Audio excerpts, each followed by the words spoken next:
Hey everybody, welcome back. Scandalous Bob here. Got on with some buddies playing some hardcore Ricochet team deathmatch in Seatown. Now I put on the front there that I must have been host because I had a breakout game. And for me, this is one of the first ones since I got the game in November where I can honestly say I think I was host. Now, if I wasn't host, then I had a heck of a good game. Not to say that I haven't had good games before, like in Modern Warfare 2, Black Ops, Battlefield 3, but I found that it's been extremely tough, at least for me. I've got a 10 meg DSL connection. I'm in Central Virginia. You know, some of the guys I play with, or a lot of the guys I play with, are in New York. My buddy Reboot there that you saw lives like 5-7 miles from me with a 30 meg connection, and he has a heck of a time. You know, audio's all jittery. A lot of times guys come around the corner already shooting him. So anyways, enough said about that. Now, Aries wound up being the 7th man. And Aries is tough enough when he's on your team. But to put him on the other team makes it even tougher. Because he's very quick on the draw. So my buddy bigmac has been talking the MP9 up like crazy. So I've been kind of running it. He prefers it with a silencer. I've been running it with the red dot sight. So anyways, in this match, there was 6 of us on one team. And we were doing our best to throw out communication. Sometimes, you know, we like to joke around, that kind of stuff. But I think it's really, really important that you communicate, you know. When you get a UAV up, especially on hardcore, you don't always see the other guys, because a lot of guys run Blind Eye, they run Assassin Pro, they're running Dead Silence, so they're hard to hear, they're hard to see, so you got to rely on some communication between you and your teammates.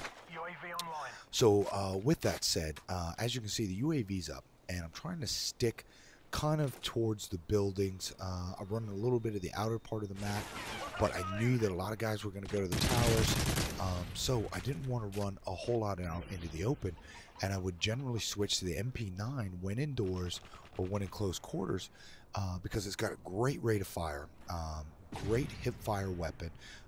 Checking my map up there, I can see I'm surrounded by friendlies, so I know that I've got a little bit of leeway to kind of move back and forth. So my buddy Teezie, he's over in Korea, and typically if he can get 2 yellow bars, I mean, he's ecstatic. So you know, I think I put out a video the other day where a lot of us were 3-barred. Generally what will happen is we'll get one guy on the team who happens to have 4 bars, and they'll have a really good game, and like the other 5 of us will have a cruddy game. Hey, you know, it happens, and sometimes you got to spread that wealth. But you know, we'll stick in there, and if the room's bad, generally we'll hop out.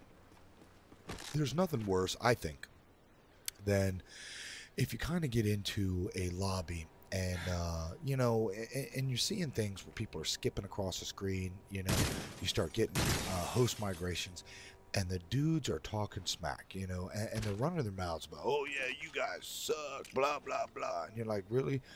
Would you be saying that if we were in a room with Xboxes connected by LAN?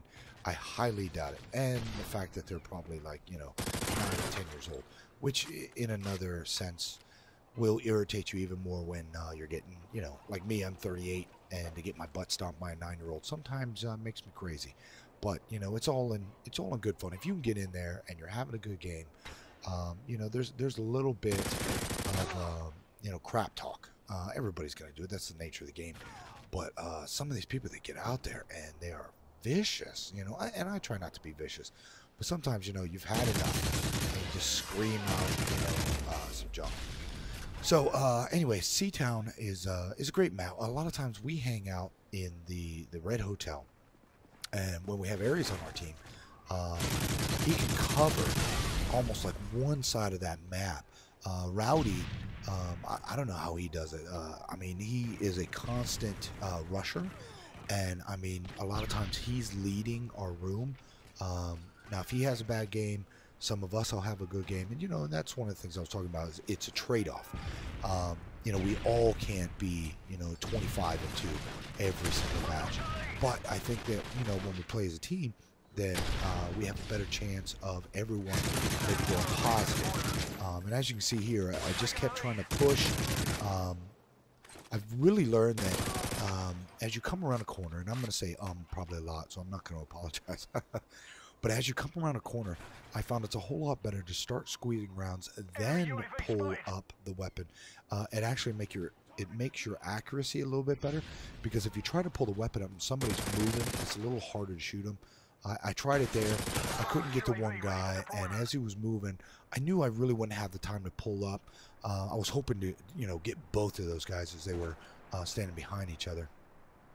But that's all right, trying to pop out advanced UAVs, SAM turrets. So I like to run the strike packages. Like I said, I really haven't had a breakout game where, I can set up an assault strike package with 9 to 11 kills. Black Ops, it was no big deal. But even then, I would run typically a 357. And the reason I did that, actually I ran 457. And that was I'd run a counter UAV, then I'd run the napalm strike, and then I'd run an attack helicopter. If you've seen some of my other videos, when I'm not playing with my buddies, I play a lot of domination when it came to Black Ops. I play a lot of team deathmatch, regular core, by myself. So you really can't rely on someone else popping a UAV, someone else stopping the advanced UAV, someone else stopping the SR-71 Blackbird from Black Ops. So I found the counter UAV was the best for that, because no matter what they had up, you could always fuzz out the screen. Now, if somebody were to shoot down the counter UAV, then you're kind of out of luck, but 9 times out of 10, it's very hard to get it. Now, in Modern Warfare 3, with the SAM turret, you're better off shooting down counter UAVs and UAVs. And I believe that your SAM turret will even go after an advanced UAV. Now, I don't know if you know this, but if you can get 3 UAVs up at one time, it actually turns into an advanced UAV, which is kind of nice because, excuse me, if you have a couple of guys running UAVs and you're doing pretty well, an advanced UAV helps out a lot. We played a match, I think it was last night, where one of the guys got the drone, not the recon drone, but the assault drone, and would just run around laying into him, and I think it was on hard hat. So I tried to follow it up a little bit, and I figured, the assault drone was going to draw a lot of fire. It's very similar to if you have someone that has a riot shield. They are not trying to go 52 and 3 with a riot shield. They're going to go around, they're going to try to reflect bullets. And if you're anything like me, when you see a guy with a riot shield, it's like a challenge. You gotta kill him. You try to shoot at their feet, you try to get in behind them. I was on a match here on Seatown one time, and I was over by the red building heading towards the well, and a guy had a riot shield, and he was moving slow, and he was on the lower level, and I tried to jump over him, and I don't know how he did it, but he smacked me in the middle of the air. And on hardcore team deathmatch, it doesn't take much, and boom, I was dead. And I was like, it was a bonehead move, but I thought, if it worked, it was going to work well. It didn't work. Well, at least for me, it didn't work. It worked well for him.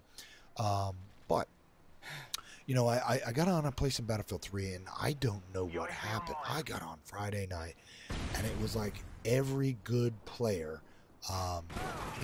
was on Battlefield 3 Friday.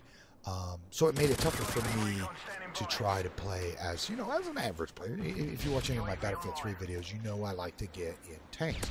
I try to run the sniper class because I wanted to put out the SOFLAM. I played Metro, and I got that video. I got to put it together and throw it out there. And what I like to do on that to play Rush is, I get on the left side when we're defending, and I snipe. I get into the tunnels, and I try to sit there as long as I can. I had like 2-3 dudes come in, and couldn't pick them off. And one guy, I'll give him credit. He was moving. He knew what I was doing. I was trying to get a headshot. He kept moving, and I just could not nail him. But they wound up not destroying my recon spot. So, I spawned back in with a saw, and that's what it was. I spawned in with either the 240 Bravo or the 249, and I laid down, I put the bipods out, and I think it was the 240 Bravo with the 3.4 sight. And 2 guys come down the end of the tunnel, and, I'm laying into them. And the gun, the gun rises more than I would like, but they wind up popping me. And what was frustrating, and I've said this before, and I've said it in the forums, is that Battlefield 3 really views shotguns, or they put a high value on shotguns, because this dude with a 12 gauge shotgun had frag rounds. He had, all kinds of things where the daggone thing sounded like the main gun on the Lab 25. And, I mean, he was shooting across the map. There was no dropping those bullets and just riddling the hell out of me. So, I got in a tank and tried to hold my own. But here you'll see that I went 22-7. Credit to the guys on my team, because you could never really do it alone. Or I like to think that, it takes a team. Hat off to Aries for being on the other side. He went 15-13, so, against us guys, he did pretty damn good in my book. Anyways, this is Scandalous Bob. Thanks again. If you haven't tried it, get out there and try that MP9. I think if you do, you'll love it. And until next time, this is Scandalous Bob. We'll see you again.